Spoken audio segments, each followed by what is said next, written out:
البنك الدولي يخصص 250 مليون دولار لدعم جهود المغرب في إصلاح التعليم.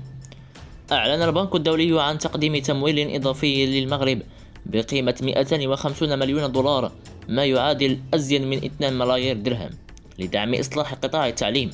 وجاء في بيان صحفي للبنك الدولي توصلت به مصادرنا أن هذا التمويل هو إضافة إلى البرنامج الأصلي الذي تمت الموافقة عليه عام 2019 بقيمة 500 مليون دولار، ويهدف هذا التمويل إلى مساندة الحكومة المغربية في تنفيذ أجندة طموحة للغاية لإصلاح التعليم،